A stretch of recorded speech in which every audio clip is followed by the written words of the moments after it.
Welcome to Lesson 2, Typical Repercussions of Living with an Addict.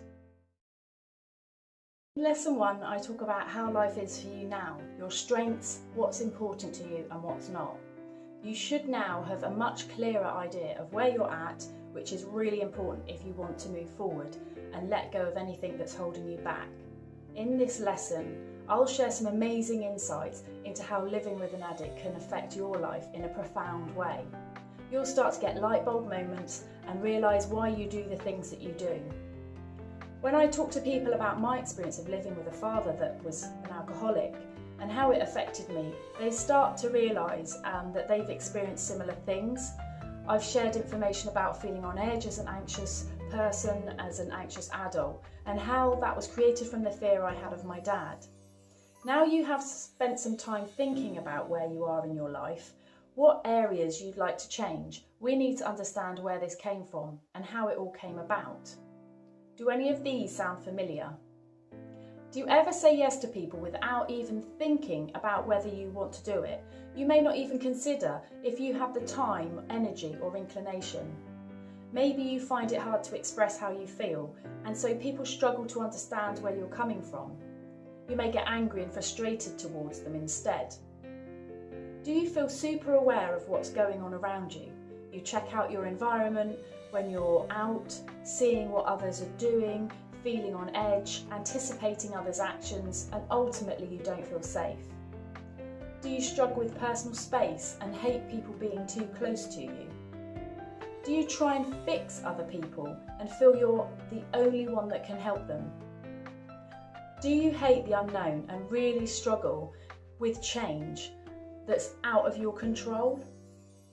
All the things I've mentioned are directly connected to living with an addict. This is also relevant to people that have lived in any dysfunctional home. And when I say dysfunctional, that's a term used by psychotherapists to describe families where there's conflict, misbehaviour and often child neglect and abuse from a parent, which happens on a continual or regular basis. Ultimately, living in a home with addiction, whether you're a parent, child or partner, is tough. You may be a grandparent, friend or colleague that has been affected. Whatever your situation, these lessons will really help you explain how someone else's addiction can affect you. Personally, I think living with an addict as a child is the worst. When you grow up as a child in that environment, often you aren't taught healthy ways of living, such as boundaries and expressing feelings, being creative and receiving support and love. Each home is different, and some people will have a parent that is the addict and the other parent is sober and protects the child. But this isn't always the case, and sometimes both parents are addicts. You may have had a healthy childhood, but not everybody has, and so it's important to understand the differences. Someone else's addiction will have affected how you live your life. Being on edge is a key one because you're forever anticipating the actions of the addict. This is also known as being hypervigilant. You do whatever you can to make life easier. You try to accommodate their unreasonable demands and requests. You want anything for an easy life and you don't want to rock the boat.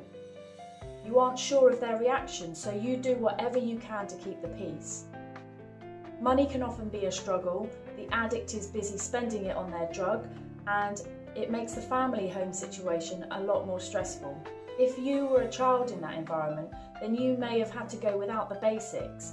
If you were a partner to an addict, were you the busy one working only to see the money go down the metaphorical toilet? Often parents and grandparents become the bank to subsidise their child's habit. This is also known as something called enabling. Enabling someone else's addiction won't help them. It just keeps them in this cycle that they're accustomed to.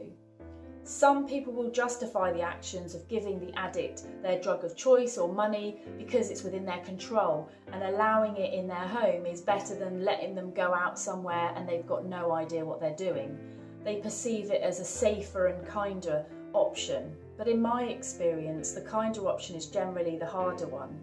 To say no and to not allow them to manipulate and control you.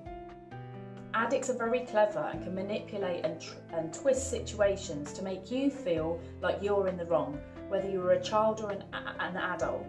and their addiction is their priority. And so in order for them to survive, they need their medicine. And it's not a choice of you or them, it's a choice of pain or no pain, and that's what the medicine gives them. You may have experienced harsh words, physical or emotional abuse, blackmail. Your self-esteem can be affected. They can twist situations to make you doubt yourself. Your confidence can be affected because you may feel like nothing you do is right or good enough. You can develop trust issues because you've heard their lies so many times. They're so convincing and you believe them when they say they'll stop or they cry and show that they're hurting. Can you see how their actions of the addict will have affected you?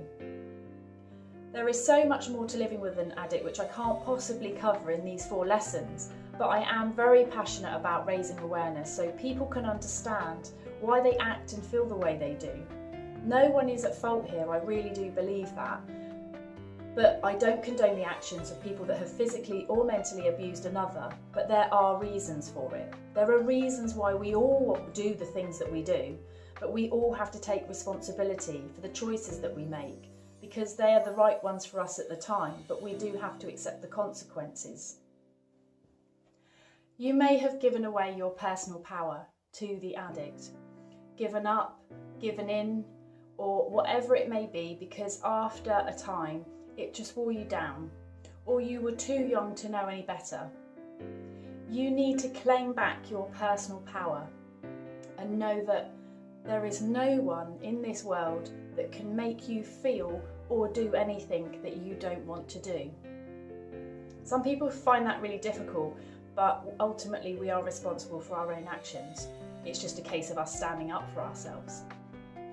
We need to take responsibility for our own lives and leave others to theirs. It's so easy to get involved with other people's lives when we just need to focus on our own. In the next lesson, I will inspire and motivate you for change, give you the hope that you need and deserve to move forward. You're not your past, and that is over and done with, and you can't change it. And if you want to stop repeating the same patterns, then I can share a few of the key lessons that I learned from my 20 years of self-development. I look forward to seeing you in the next lesson. Take care. Bye.